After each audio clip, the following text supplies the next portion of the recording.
My name is Lisa. I'm from the Bay Area in California, and I am a whistleblower. I actually was in the hospital with the chicken pox, and I asked my nurse, how did you get this education? How did you afford it?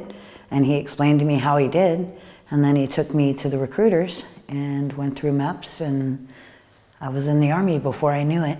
I started as a nurse and did medical, and then there was some people who were really frustrated. Something wouldn't print for them, and I walked up to the screen, saw it was missing a comma, put the comma in there, waited for it to print, and walked away. And I didn't realize at the time that that would change my career, that these people would go, oh, this person knows computers. And that was badly needed at the time. I mean, right place, right time, wrong place, wrong time. It depends how you look at it.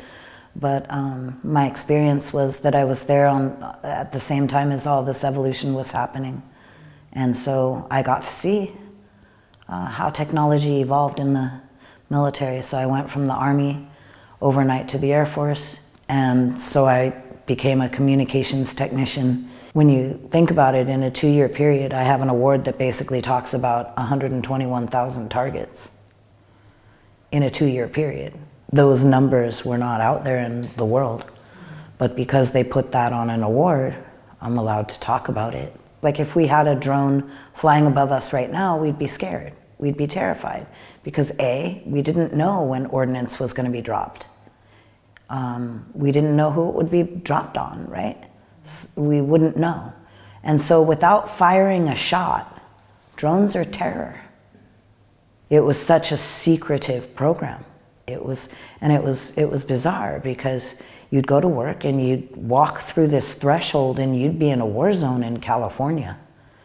And then you'd walk out and you'd go to the grocery store and you'd hear people talk about missing a television show like nothing was happening.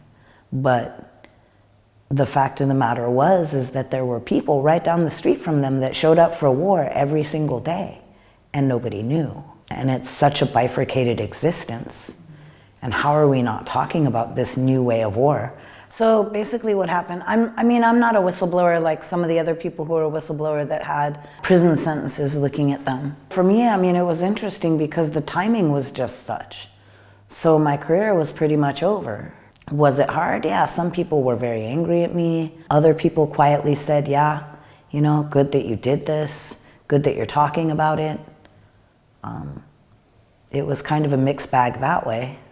As a matter of national security, these large language models that are in part being used or being put in by the military as a connection between our civilian data to create software basically that look through massive amounts of data to pick out targets. And the result of this is seen in Palestine. And so if our data is part of the process that ends up being on targeting systems, that's a problem.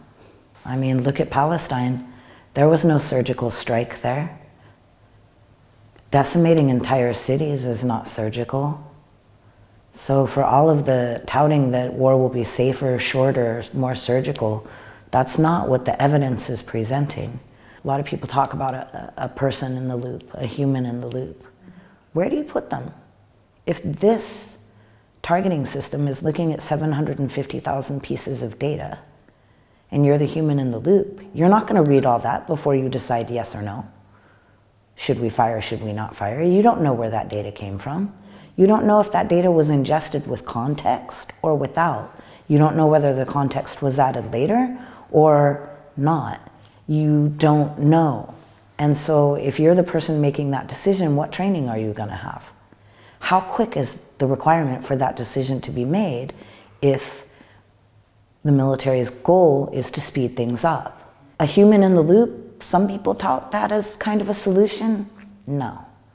There's a human in the loop right now in Israel, and look at Palestine. Was it helpful to have a human in the loop? And how many times have we wanted to press the back button because we pressed enter too quickly?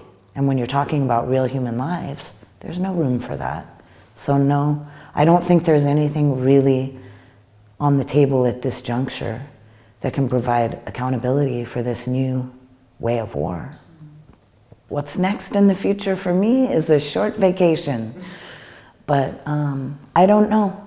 I mean, everything is evolving so quickly. I'll have to wait and see.